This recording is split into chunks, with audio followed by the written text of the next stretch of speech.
based on relative motion concepts that we had discussed in the last lecture. So let's look at that.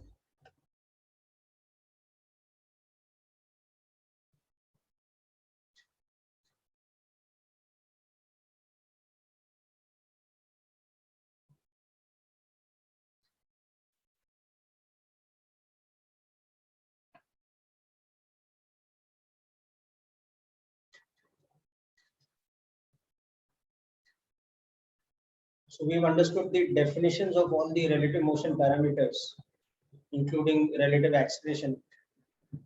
And we were discussing the specific situation of relative motion of rainfall with respect to a moving observer. So let's see an interesting question based on that. Interesting example question. What happens is that a person walking on a horizontal road, okay, observes, or rather walking on a horizontal road at a speed of, let us say, 4 kilometers per hour, observes the rain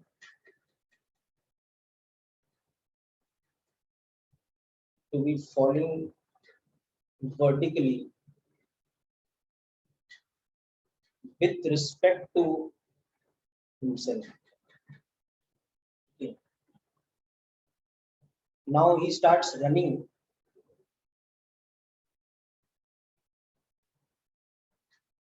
in the same direction at 8 kilometers per hour,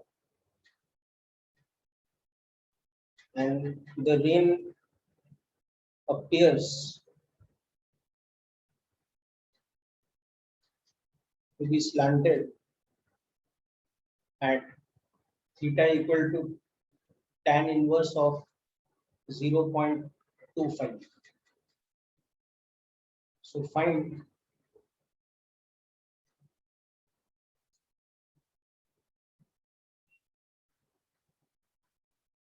the velocity of the rain with respect to ground floor. Okay. And velocity of the rain with respect to him when walking at 4 kilometers per hour. The first case. Okay, so what I'd like you to do is visualize the solution of this question with a proper vector diagram. And once you do that, I think you should find it quite easy. Just try this out, people.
Okay, so let me see the answers you people are sending.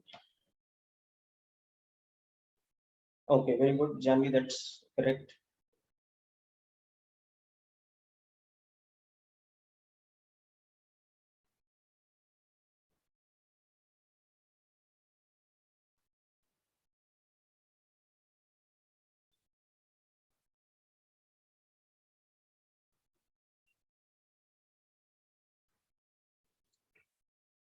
So you can also visualize this with a vector diagram.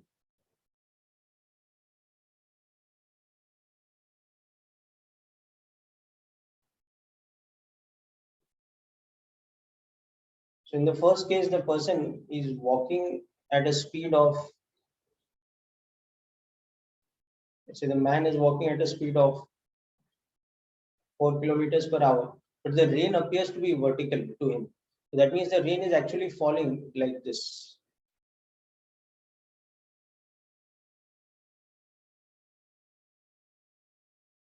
Why the rain is falling like this, we can tell, is because the velocity of the rain and the velocity of the person have to have a relationship such that the velocity of the rain with respect to the man is vertically downwards. So the vector diagram for this situation now will look like this, that if this is the velocity with which the man is moving, and this is the velocity at which the rain is falling, that is the situation possible in which the relative velocity is becoming vertical. This is a corresponding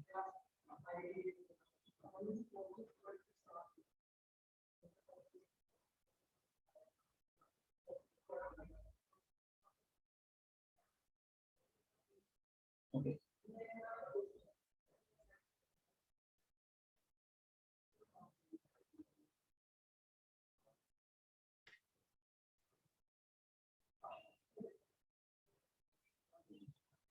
Okay. So you can see that if this is x and this is y, you can see that x is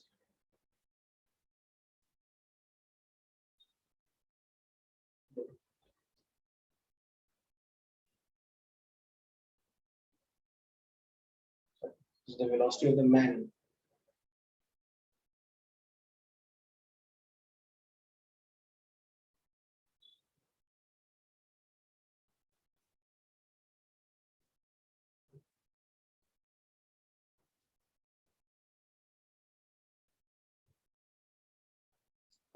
Okay. Now in the next situation, what happens is that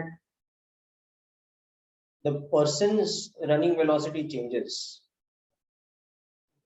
whereas the rain's velocity remains the same. So the rain's velocity remains what it was above.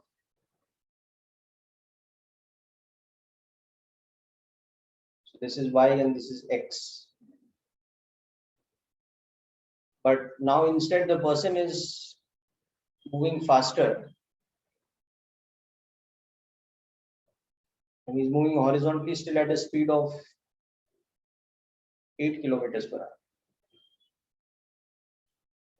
So this has become 8. And so accordingly, the new value of relative velocity has become like this.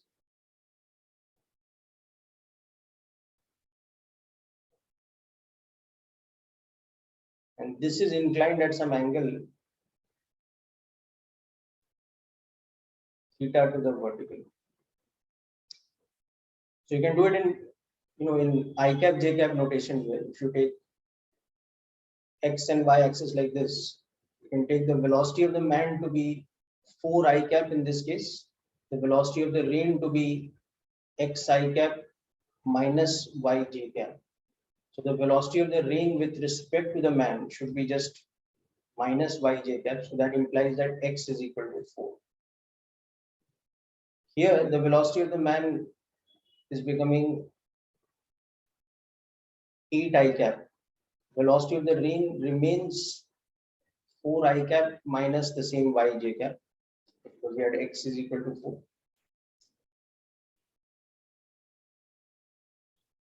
So velocity of the rain with respect to the man is now minus 4 I cap minus yj cap. So that is what we see with this is 4 because this x is equal to 4.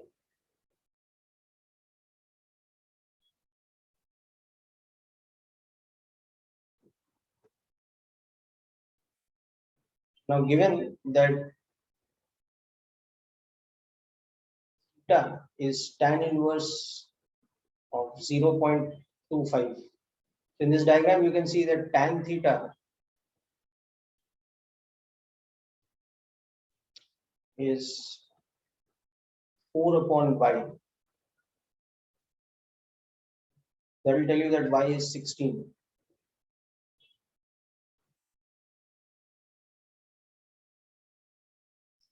So that will tell you now that the original velocity of the rain with respect to stationary ground observer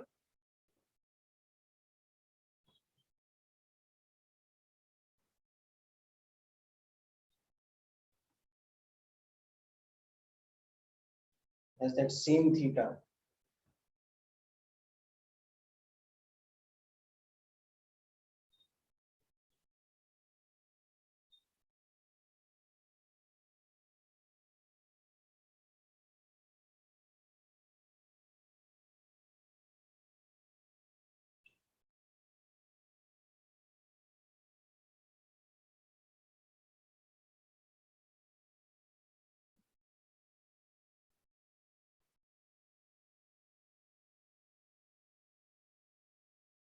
Okay, so this is completely a sort of situation of application of vector algebra, being able to convert the language of the question into vector algebra language. And also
Sir, the empty that we had this time, was it really the level of J mains? why what happened, beta? You found it too easy? Sir, way too easy, sir. Okay, that's good for you, beta. Yeah, I mean the questions were mostly JEE mains level. At least physics I can tell you, like maths and chemistry I can't Yes, comment. sir, physics only is talking about. Talking about physics only. So good, you are getting comfortable with this type of physics now. That's all it means. Sir, it's just formulae, sir. You just have to put formulae. There were questions which were based on differentiation, trajectory, all those things were there now.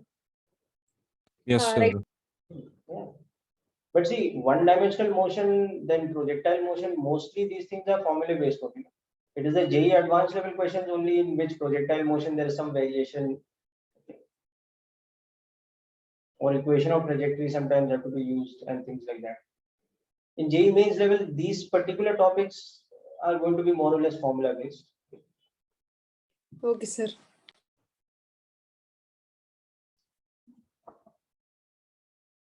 JEE mains is not an exam which is about very difficult questions, but JEE mains is an exam which is basically about accuracy and time management. Okay, and accuracy over a very wide range of topics. As you progress more in the syllabus, you realize that. Right, yes, sir. Whereas JEE advanced, once you start giving, you'll realize it's not so much about time constraint. It's about the depth of the questions, like whether you are able to understand the questions, and apply the methods required, solve them in the given situation of the exam. Okay, sir.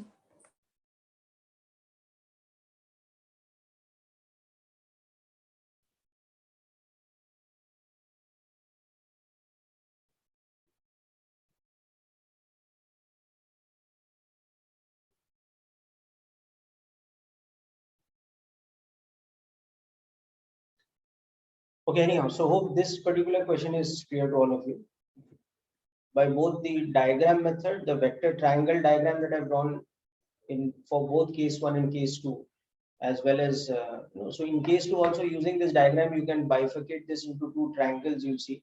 So this larger triangle in the second case is actually like you can bisect it into two congruent right angle triangles. Okay. But that just happens to be here that they are congruent because I had given the speed to be 8 kilometers per hour for the running. If the same thing was not exactly double of 4, then the bifurcated triangles would not be congruent. Like for example, if it had been 6, okay, then one triangle would have the base of 2 and height of y, and the other triangle would have had the base of 4 and the height of y. But the method of solving would have been very much the same. Okay. Only the values would have come out to be different. And sir, we always have to take the rain in this direction only, right? It's falling towards the bottom right. No, but that is why, because when he is walking in this direction, the rain appears to be vertical. You understanding the point? No? No, sir, I'm not about relative anything. If there's a question on rain, then I have to take the velocity of rain towards the bottom right. No, not necessarily. No, like in this question only, if you see the language of the question, nothing is said about direction. So I could have started with the rain falling like this. But if the rain is falling like this and he is seeing it vertical, then what should be his walking speed? It should be like this, walking velocity. Okay, sir. Okay. Okay. So this would have worked. Okay. If the man was walking at a speed of 4 kilometers per hour and the rain was falling like this, such that, so basically the horizontal component of the rain's velocity has to exactly match the horizontal component of his walking velocity.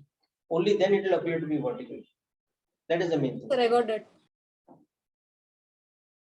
So, for example, the question could have also been like this. Okay, in this case, it is vertical. Now, suppose this happens that, so given this, now suppose he changes his direction of walking. He makes it exactly opposite. So now where the rain will appear to be.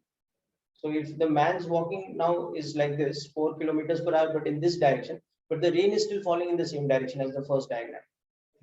So now you'll see that it will be very, very slanted. It will be more slanted than the rain's actual slant because he's going the opposite direction. Yes, sir. In this case, now suppose I made a third case of the same question. So the values are the same. The vertical component is 16. So this is 16 and this is 4. Now, if I ask you that if he, while walking, he turns around and goes in the opposite direction. So now how much does the slant angle appear to be? So you can see that it will be this vector. So we'll have to work out this angle. So this angle is some theta prime, let's say. So when you work this out, you can see this is 4 plus 4, 8. And this is 16. So you can see that theta prime will now become tan inverse of half. Tan inverse of 0.5. So all these kind of manipulations can be asked, okay? Yes, sir. So the thing is, you can solve them either by a vector diagram like I've drawn over here, or you can solve them by using the I cap J cap notation. But typically in this particular situation where you're looking at relative velocity of rain with respect to a man, making the vector diagrams is going to give you an easier visual picture of it compared to the I cap J cap notation. Okay, sir. Okay. Now next we will see another situation of relative motion where we are looking at motion of a swimmer or a boat in moving water, like a flowing river or a situation like that. So notice that when questions like this are given to you, the data that is given typically is in terms of motion of this or velocity of the swimmer with respect to still water. So let's understand what that means. Okay, so let's understand with an example. So a swimmer swims at, let us say, 8 kilometers per hour in still water. Now, if he is in a river flowing at 2 kilometers per hour, okay, starting at t equal to 0, he swims 10 kilometers downstream, okay, and then returns back to the start, neglecting the time taken to take a U-turn, find the total time of the journey.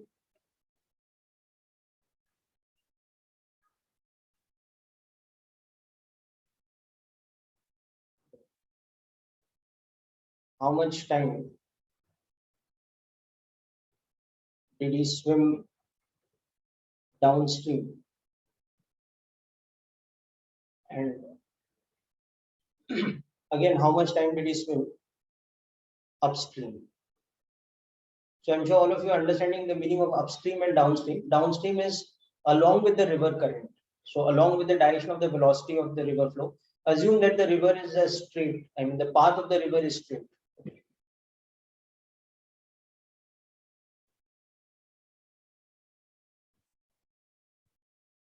That is not typically the case. Okay, rivers are meandering, but you can assume it's a canal or something which is artificially built to be straight.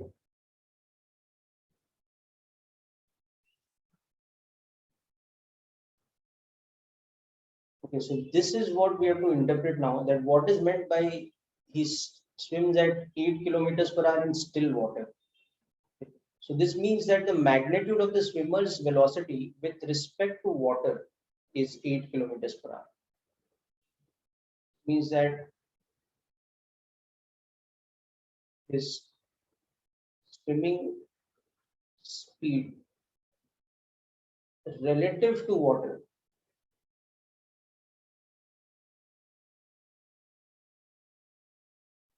is 8 kilometers per hour. This is what this means. So interpret this properly. Okay.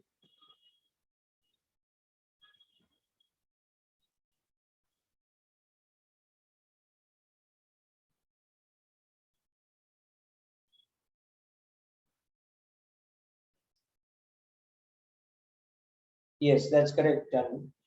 So now what we have to understand is that when he's swimming downstream, what does his net velocity become? Okay. So we use this relation that the velocity of the swimmer with respect to water is velocity of the swimmer minus velocity of the water, where these are in ground frame or with respect to a stationary observer. So the reverse of this, that the velocity of the swimmer in ground frame is the velocity of the swimmer with respect to water plus velocity of the water.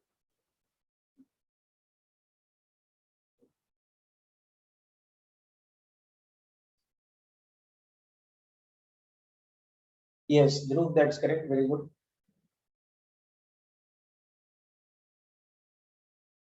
The second part's answer you can also give in hours and minutes.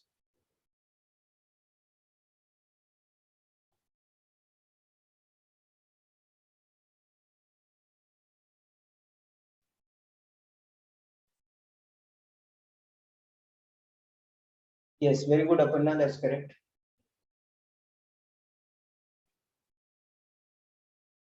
So this is the equation that we will look to apply now. That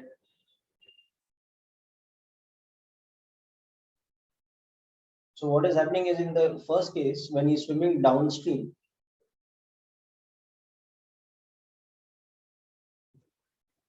to an observer on the ground, what it appears like is that the river water is flowing at a speed of 2 kilometers per hour.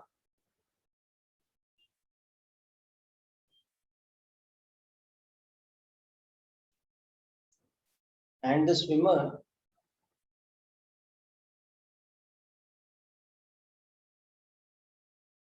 going downstream at some speed. Now the velocity of the swimmer with respect to the water is 8 I cap. If I take this as my x and y axis, and the velocity of the water itself is in the same direction. So hence the velocity of the swimmer as seen from the ground frame point of view will be 10 kilometers per hour along the x-axis. So to the ground frame observer, this will appear to be 10 kilometers per hour. So if we started from here at t equal to 0 and he reached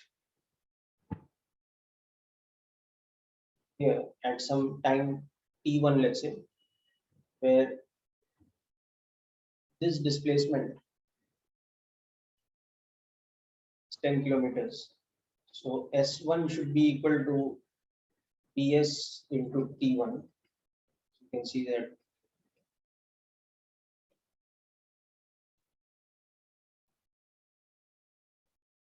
so that's the first part of the journey. Now, second part of the journey, he turns back. So first part of the journey was ongoing like this. Okay. Now, second part of the journey, when he turns back and he comes back to where he started at some time t1 plus t2 on the clock. So t2 is the amount of time that he has swum upstream. So while swimming upstream, let's say his velocity becomes vs prime. So you can see that his upstream velocity will be 6 kilometers per hour. So this is for the downstream case. For the upstream case, his velocity with respect to the water is minus 8 I cap, whereas the velocity of the river flowing is still 2 I cap. So the velocity of the swimmer will become minus 8 plus 2 or minus 6 I cap. So this speed will appear to be 6 kilometers per hour to the ground frame observer. So now this new speed in the ground frame multiplied by the time for which he swims upstream should be S2, which should be the same as S1 in magnitude. So 6 T2 is equal to 10. So T2 is 5 by 3, or you can write that as 1 and 2 by 3 hours. So it is 1 hour and 40 minutes.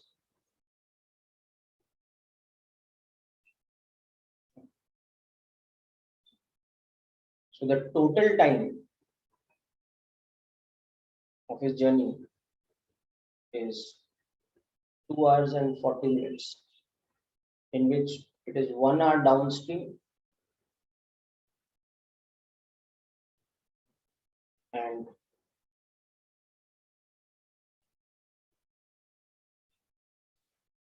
much upstream.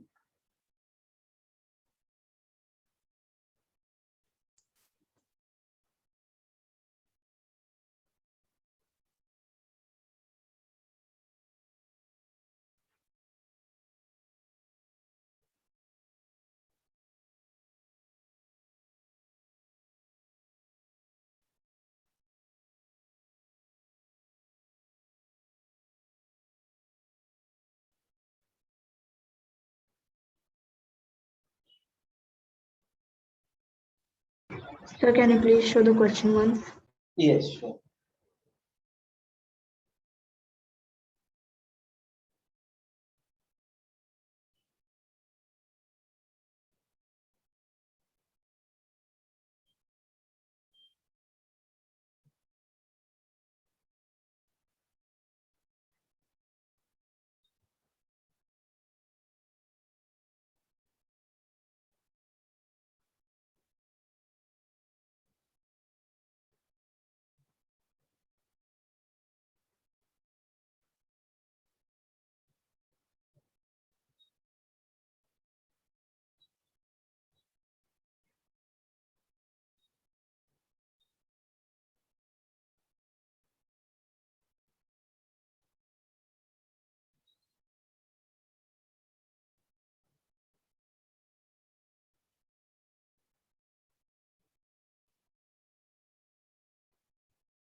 Sir, here, why did you not take the original position of the man on the shore?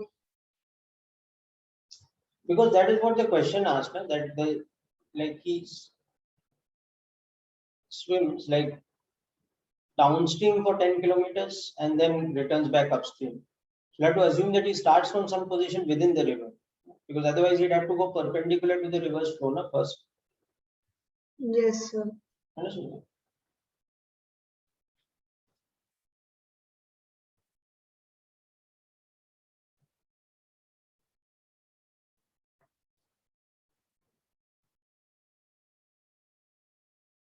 Okay, now let us look at a situation where actually that thing is going to happen next, that he tries to cut across the river instead of going downstream or upstream. He's trying to cross the river. So depending on the direction in which he swims, what is the net direction in which his displacement happens? Because while he's swimming in a particular direction, he is also in water which is running downstream, so it's making him drift. So his motion is actually the result of two things: his swimming with respect to the water, but the water also making him drift downstream.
Hmm?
Okay, people, let's move forward.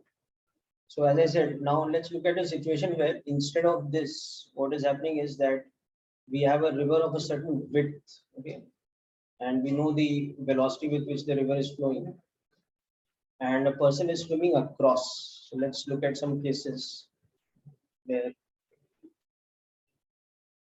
that happens.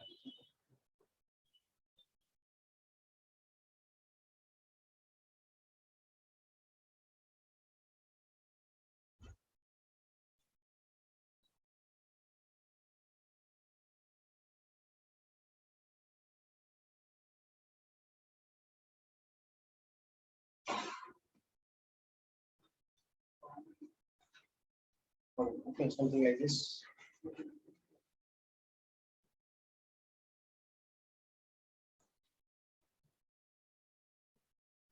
So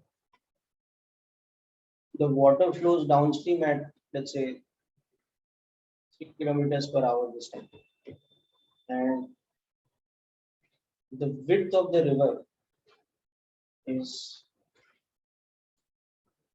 300 meters. Now a person starts swimming across the river from this point A such that his swimming velocity is in this direction. But he will not end up at the point B. He will drift like this and end up at some point C like this.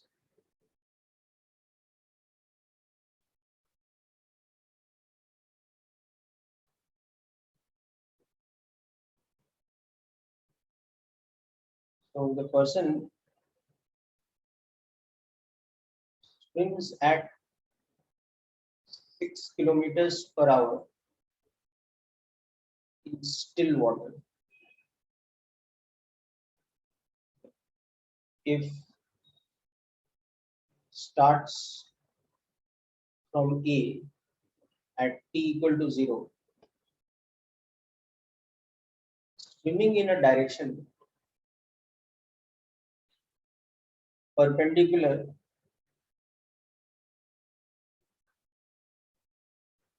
to the river current,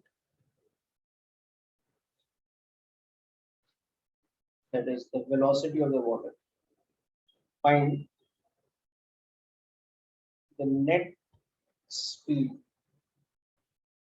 of the swimmer's motion as seen from ground floor.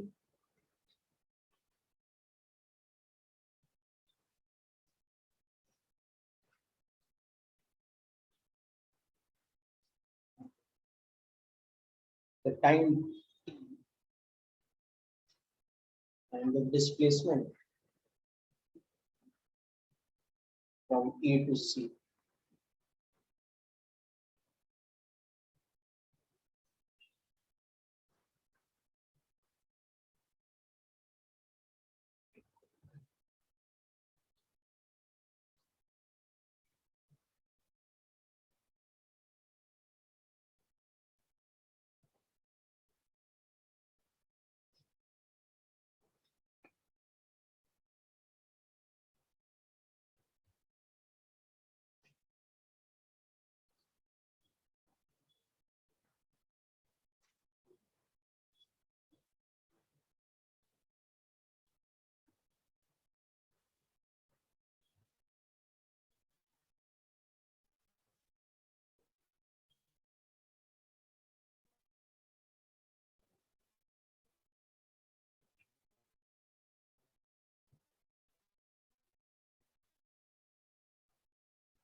Okay.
Yeah, so what we'll understand here is that if we take this as a y-axis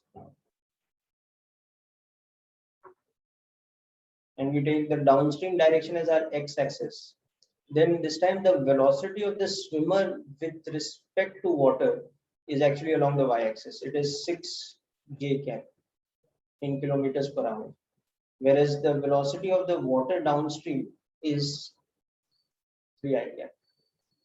So the net velocity of the swimmer in ground frame is becoming the vector sum of this relative velocity plus the velocity of the water.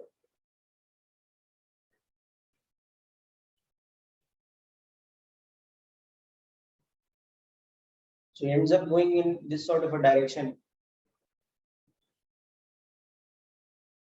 okay, where you can see that if this angle is theta,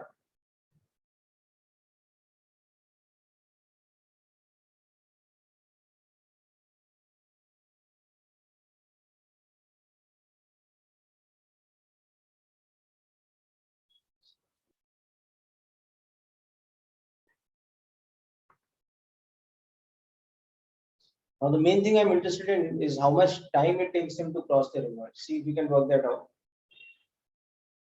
Sir, I'm getting theta is tan inverse 1 by 2. But you're taking theta with the y-axis or with the x-axis? Yeah, with the x-axis. So if I'm like in my diagram, what I've taken theta is, it is the angle of the net velocity of the swimmer with respect to the river current, which is my x-axis, or with respect to the water's velocity. So that one. But if I take with respect to the perpendicular to the river, then it obviously come out to be complement simply.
Okay, so now as far as the time is concerned, so you can see that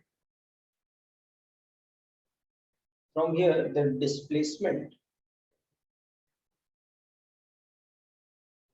will be velocity into time. Okay. Now this displacement will have some unknown x component, is the displacement, but the y component is the width of the river, which is 300 meters, and it has some unknown x component. So this is equal to x I cap plus d. Okay.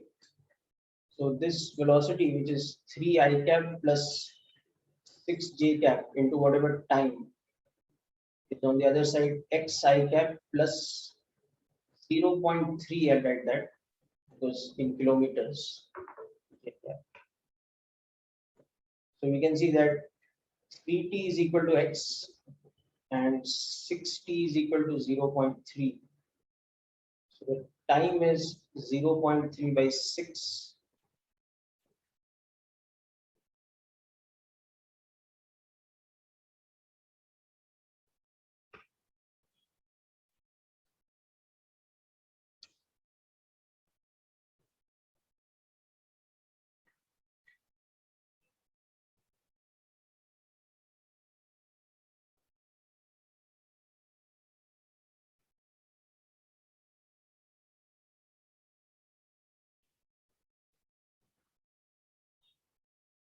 Yeah, the distance I taken 300 meters only. Okay.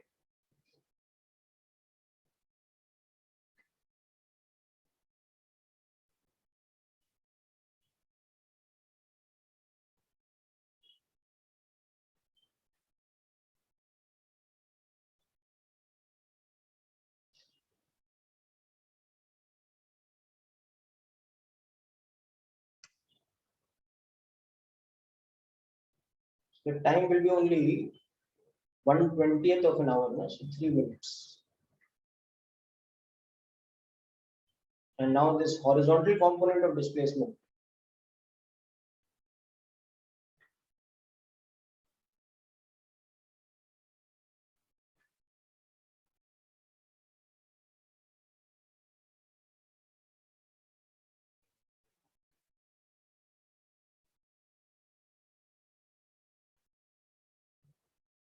Be 150 meters.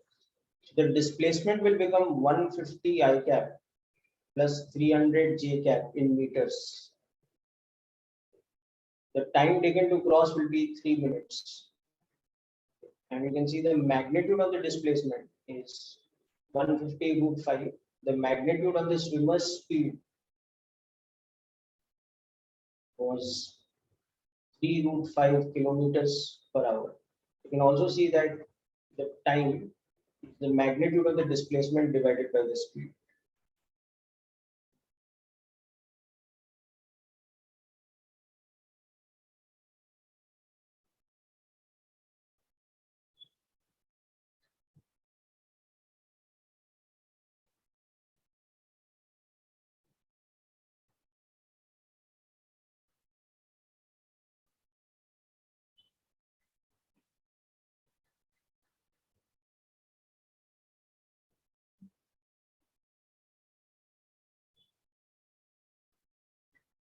Another way to understand this. Okay.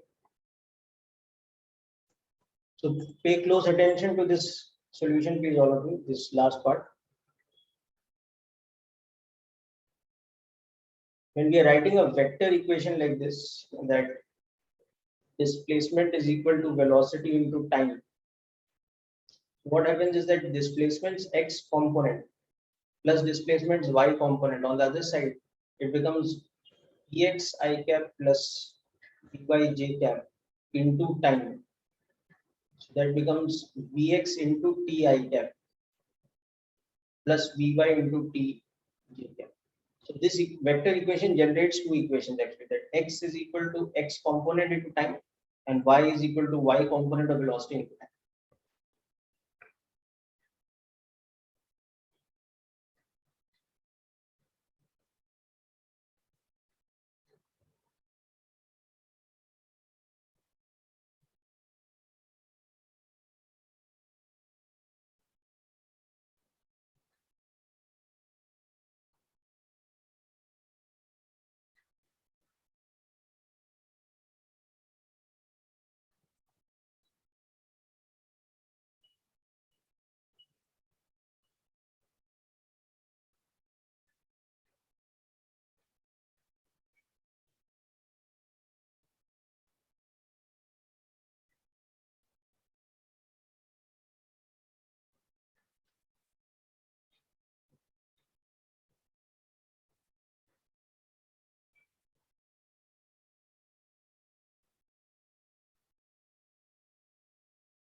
Okay, so people hope this question is clear.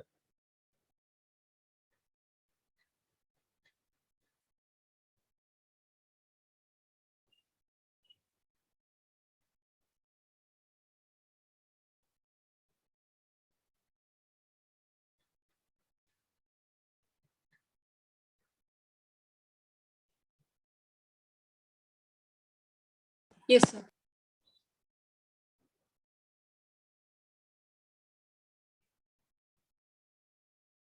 So now let's see another version of this question.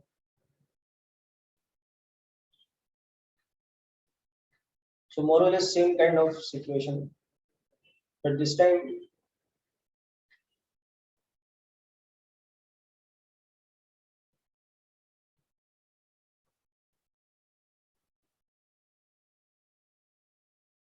we have a situation where the two speeds are a bit closer. The velocity of the water downstream has a magnitude of 3 kilometers per hour. So, yeah.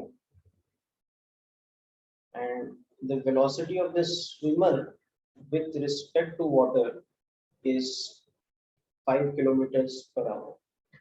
This is the swimming speed in still water.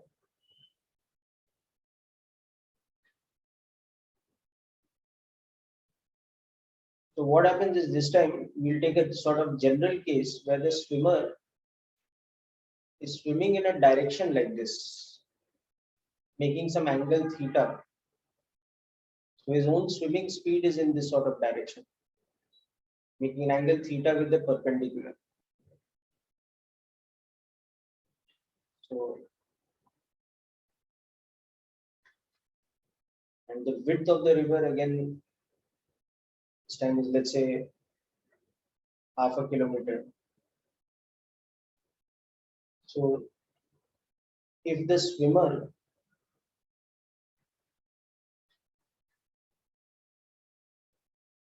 swims at some theta,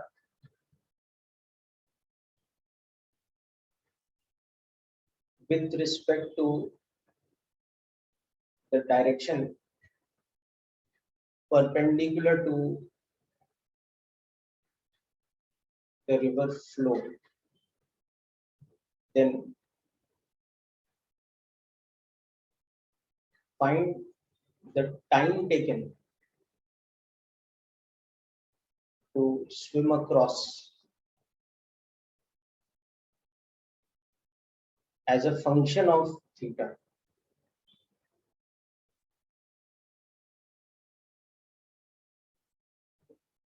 And find the drift along the river current as a function of theta. So basically, if he's swimming in this direction, but because of the water flowing, he ends up, let's say, making a displacement in this sort of direction. So even though he's swimming like this, because of the heavy current of the river, he's ending up drifting like this. So when he reaches somewhere here, at time t, this horizontal drift or this drift along the river current is x. So we have to find that x and the time taken to cross the river as a function of theta. And in the third part, for what theta is the time t minimum. And fourth part, for what theta is the drift minimum. These two things separately. So we have to make these functions and then use our experience in maxima minima type of concept and see how we can separately minimize the two things. Okay. Obviously, third and fourth will not have the same answer because the same direction of swimming will not correspond to minimum time as the one which will give you the minimum drift. They are two separate cases. So you'll see that if you want to cross the river in minimum time, but you're not worried about how much you're drifting, then you can select a particular value of theta and come up with that minimum time taken to cross the river. Whereas if you are more concerned with how much you're drifting, the time taken to swim across doesn't matter.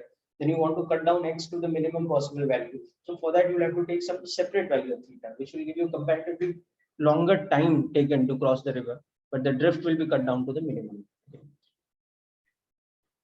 So just try to use the concepts that we've done in the previous couple of examples, vector algebra and the concept of relative motion applied to it, and see if you can work out the solution for this. Okay. At least the first two parts, if you come to the functions, then from there you can see it will be quite easy to work out third and fourth part.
Okay, so I hope you're working this out now. I'll just outline what things you need to do here. Again, you need to develop some kind of coordinate frame, and from that, you need to use this formula that the net velocity of the swimmer is going to be the velocity of the swimmer with respect to the water plus the velocity of the water. Okay, so this is the one which is of magnitude 5 kilometers per hour at theta to the perpendicular.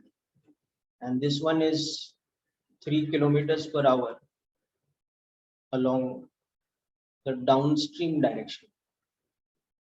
So express this in vector form and then use the fact that the displacement is going to be this net velocity into time, and the displacement has a component of t equal to 500 meters along the perpendicular to the flow. So these are the things that we're going to have to make use of to come up with the first two parts.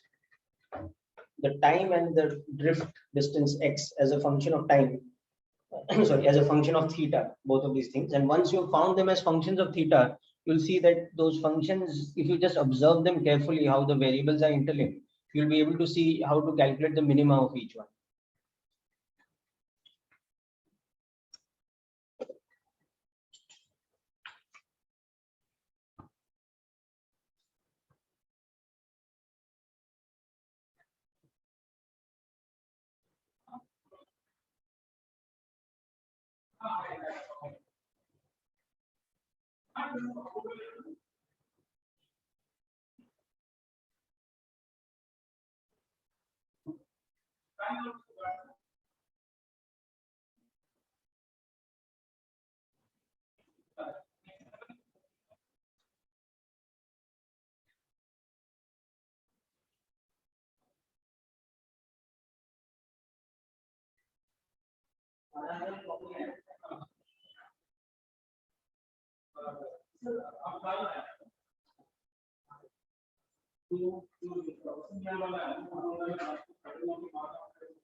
Okay, people, so let's see how this works out.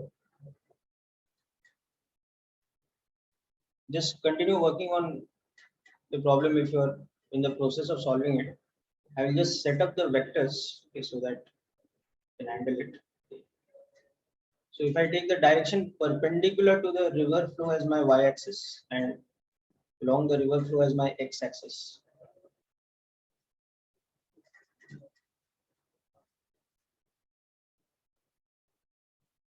Then in this diagram, you can see that my river water's flow is in this direction. And it's of magnitude 3. The swimmer's velocity relative to still water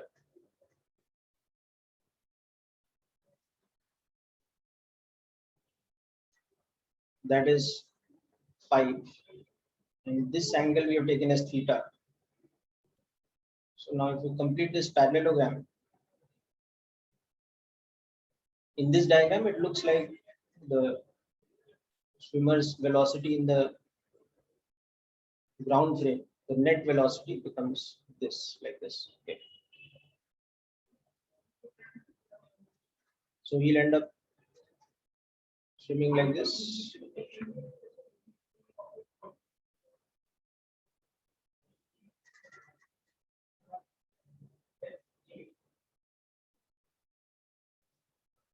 So if we start swimming from here at t equal to 0, we end up, say, here at t equal to t. This is x. So we can write the current velocity as 3 I cap, the river current velocity.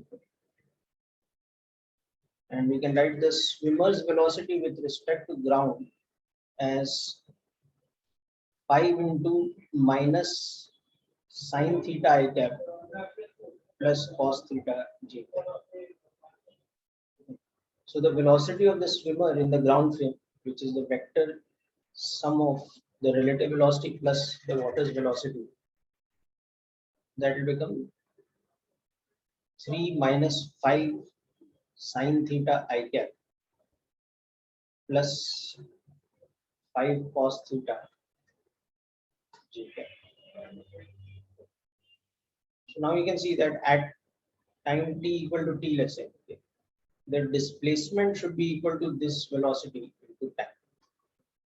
Okay. And the displacement you can see will be that unknown x I cap, but plus 0.5 j cap, because so use this, and from this you will be able to get both the things. The time as a function of theta, and that from that the amount by which he drifts also as a function of theta. And then you should be able to find the minima.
Okay, so as you can see, when we apply this vector equation now, x I cap plus 0.5, which is the width of the river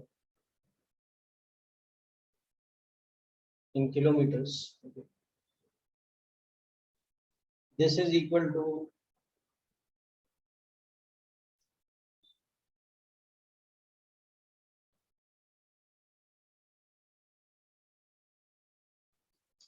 this velocity vector multiplied by time.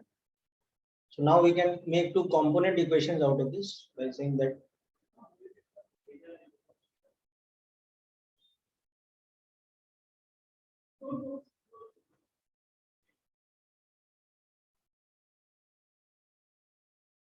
wait a minute.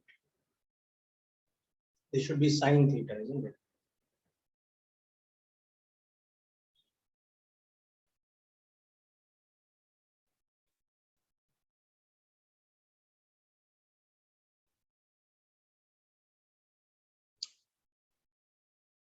People, hope all of you are following this.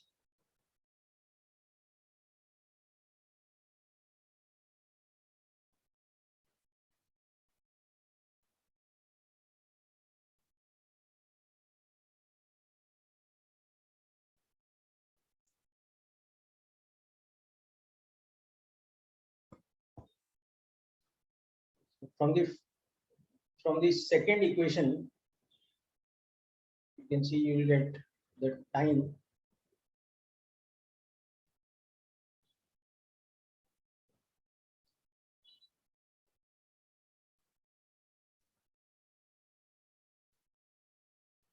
in hours. And from the first equation,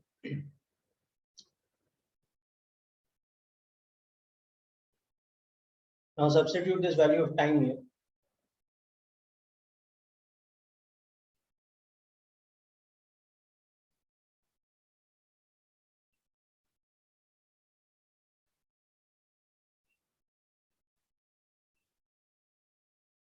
Get this. So this is your first part, time as a function of theta. This is your second part, the horizontal or the drift along the river as a function of theta.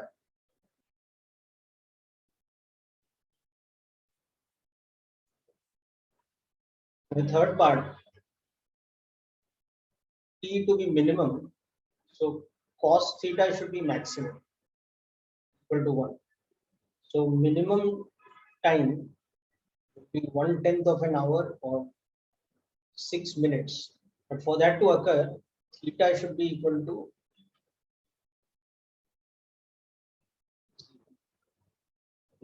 so for this situation, he should swim along the perpendicular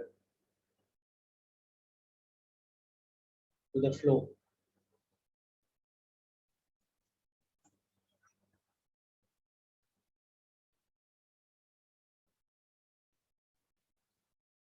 Any other value of theta and he'll end up spending more time crossing the river. The minimum time in which he can cross will be 6 minutes.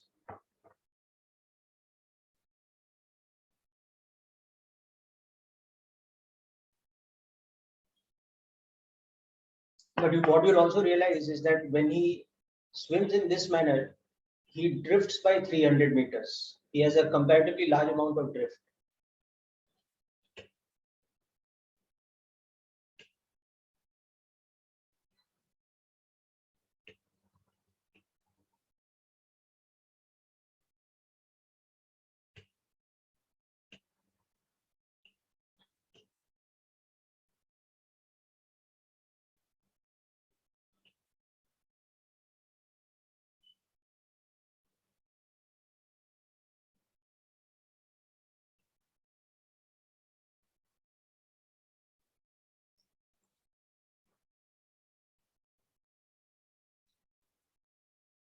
So his displacement is going to be comparatively larger because his drift is also comparatively larger.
Okay, anybody got the answer for the minimum drift, the fourth part?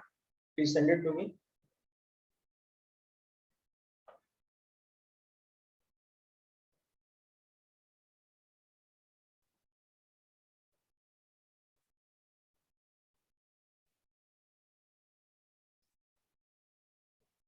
So for the fourth part, you can see that x's minimum value will be 0 if 3 minus 5 sine theta is 0. Theta is sine inverse of 3 by 5 or 37 degrees. So in this case, what will happen is that, so if he swims at this kind of theta, the net velocity will just become 5 cos 37 j cap. So 4 j cap kilometers per hour. But the time taken in this case will become more. That will become d divided by 5 cos theta. So 0.5 kilometers divided by 4 kilometers per hour.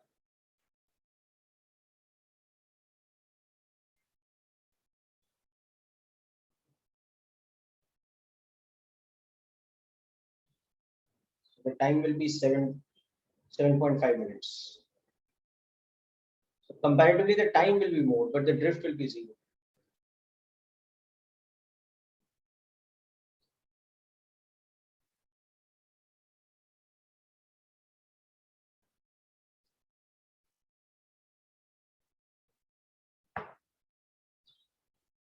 Okay, so these are two special cases which are important to remember about this situation where a swimmer is cutting across a river. Okay, so if you take some arbitrary direction theta like this, you can develop them as a function of theta, both the time taken and the amount of drift. But if you want to minimize the drift, you want to actually cut down the downstream component of motion. So to do that, the swimmer's own component of velocity upstream should cancel the downstream velocity of the water. That's what's happening when we are writing this equation, that 3 minus 5 sine theta is 0. 5 sine theta is the component of the swimmer's velocity, which is upstream. So if that cancels 3, which is the downstream velocity of the river, then there is no net drift.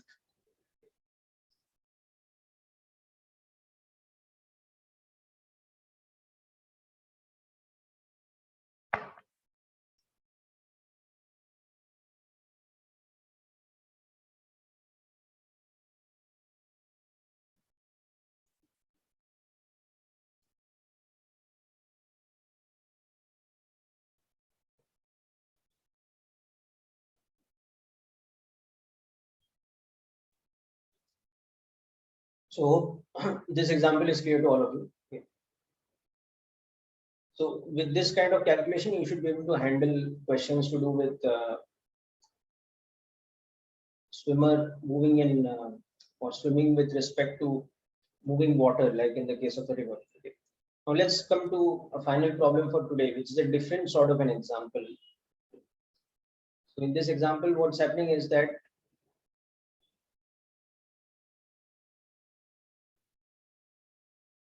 we have, let's say, some kind of an elevated point like this at a height h above the ground of, let's say, 60 meters. Now a person drops an object exactly at t equal to 0. So the person drops an object at t equal to 0, and another person B, who is standing such that this distance D is 80 meters. And he throws an object with a speed of 50 meters per second at an angle theta to the horizontal.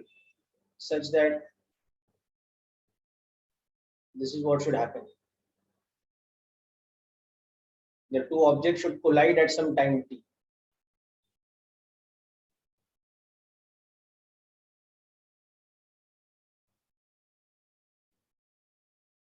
So what is the height of the person? Sorry, height of the person is negligible. Just assume that it's from the ground level, or it's the same height above. So person B throws an object from the ground level, assume, at t equal to 0 with u equal to 50 meters per second. Okay, so you have to find the value of theta if the two objects collide. Find theta and t if the two objects collide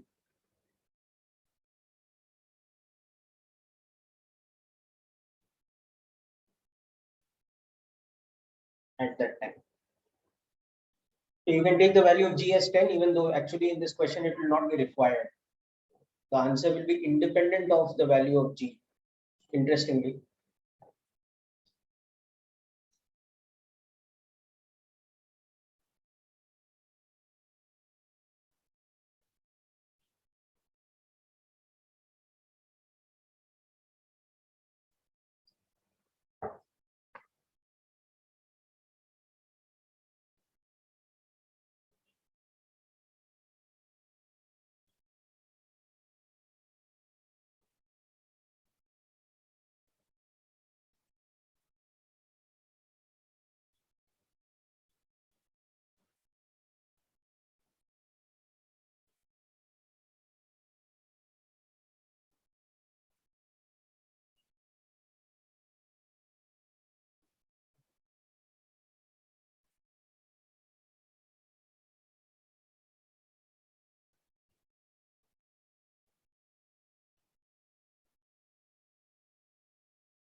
Okay, so one very interesting way to approach this problem would be relative motion. Try to think of the motion of object thrown by B relative to the object thrown by E. What does that motion look like? It's very interesting. At t equal to 0, you can see that the initial velocity of the object thrown by A is 0. Taking this as our x and y axis frame. Yes, very nice. Good, Janvi. Answer is correct. So can you tell me what the motion of B looks like to A? I mean, to that object looks like to this one. What type of motion it looks like?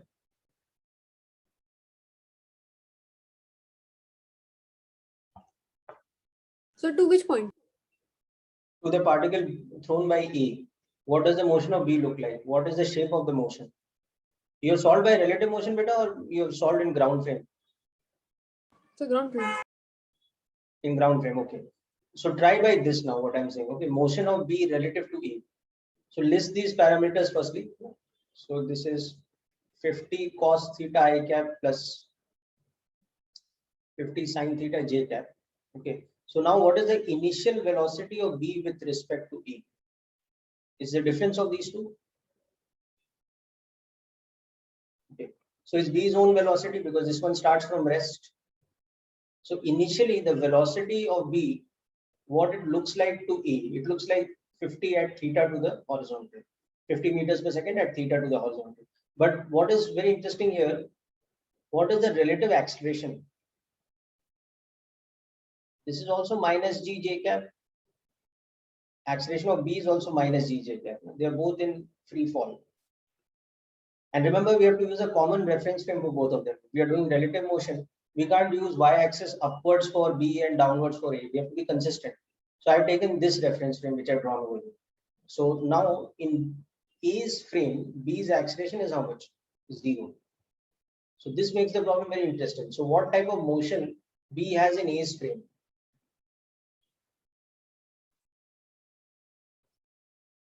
So it's moving in a straight line for it, no? Exactly, very good. Okay, so it's a very simple situation. If it's moving in a straight line, then in order to hit it, it should be along the line joining the two of them. So that's why see you got the angle as 37. So that's why I did not get, sir. That's why you didn't? So you said something with that, so I. Yeah, I said that's why the angle will come out to be 37. No? The answer Yes, that sir, you I got. did not understand. Okay, because it's a straight line motion, no? So it has to be along that line joining A and B. No? So the line joining A and B initially is at what angle to the horizontal? It has to be along this line, the line joining A and B. That's why this angle 37 has to be tan inverse of 60 by 80 or 3 by 4. You understand it? So basically this now tells us that the motion of B relative to A, what type of motion that is? That is a uniform straight line motion.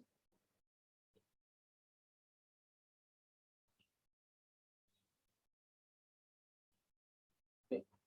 Now this is a little difficult to visualize, but imagine that your reference frame is attached to that object. Okay. So then what you are seeing is B is thrown at you at a speed u like this at an angle theta, and it's coming and hitting you like this. Okay. And while this is happening, actually the ground is coming closer to you. You understanding? Okay, sir, now I get it. What it is?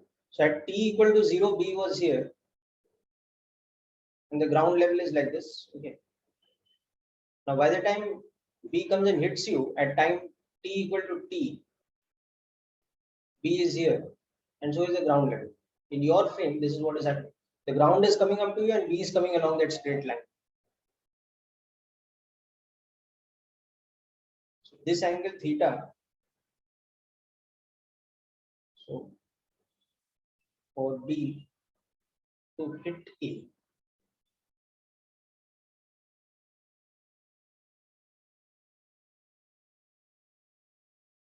along that line will be.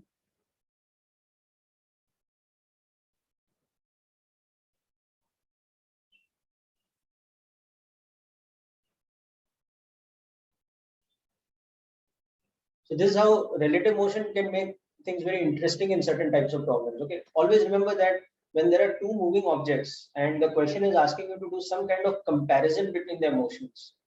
Like in the previous case, there was water that was flowing and a person swimming in that water. So ultimately, you are comparing and relating the two separately moving objects, the person swimming in the water and the water itself flowing. In this case, there are two projectiles. One is in free fall and one is projected obliquely. Okay, so if you're trying to understand how the motion between them looks, it's very easy to do that if you get into the frame of one of the moving objects. So that object becomes stationary for you. So then you don't have to worry about two motions. You just have to worry about one motion. So just put yourself in the frame of B or in the frame of E and look at the relative motion of the other object. So that simplifies the problem. And in case of two objects moving under gravity or under the action of gravity, this is a very beneficial method because the relative acceleration becomes zero. So just always remember this as a rule of thumb, that if you have two objects that are in projectile motion or moving under the influence of gravity, then their relative motion can be analyzed very easily because their relative acceleration becomes zero. So the relative motion is just happening with a uniform velocity, straight line motion with uniform velocity. Okay, sir. Okay, and obviously you have done this question also by the individual motion in ground frame method.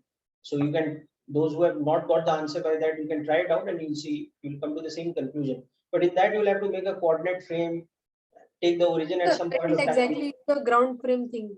So I just Yeah. equate u sin theta t is equal to 60 because half Yes. gt square will get cancelled. And then- U sin theta t minus half, acha, that way. Yes, Minus sir. half gt We get- square is some y coordinate, and that is equal to 60 minus y for this one, which is equal to again half gt square. Correct. So ultimately, the result is the same thing you're getting, but you can see now that this is somewhat simpler also. No? This is surprisingly simple, in fact, isn't it? Yes, sir. Okay. So just remember this rule of thumb that I'm saying, that anytime you are having a problem which has two objects which are in projectile motion or motion under gravity, you always have the option of trying the relative motion once. It'll make things very simple. Okay. Okay, sir.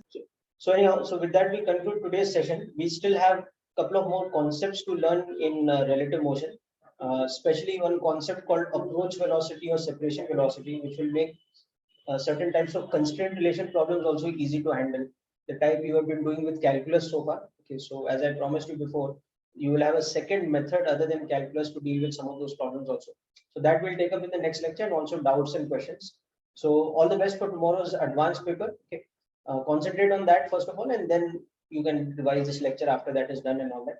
Okay, just a word of advice for tomorrow's advanced paper. People, be very, very careful when you are answering the section which has more than one option question correct. A, B, C, D options with some combination correct, like A, B, and D, or B, C, or something like that. So in those questions, when you solve the question in a linear manner, in a straightforward manner, you will see that you might get one or two options correct, but that doesn't always give you all the options correct, because some of the other options are based on some other information in the question. So before you mark out two options or one option or something that you're getting by straight away solving, also look at the other options and eliminate them. Try to understand the logic why they should be wrong, and only then mark your final answer. Otherwise, you might end up with mistakes in these type of questions. Okay, so be careful Yes. about that section. Rest, I think you are familiar with. Paragraph questions should not be difficult for you. They are like single option questions only, but longer. And matrix match questions are also like another version of multiple choice questions. So I think you should be okay with those. Okay, just be extra careful with more than one option. So all the best, and that's it for today, people. Wish you all the best. Thank you, sir. Thank you, sir. Bye, sir. Bye, people.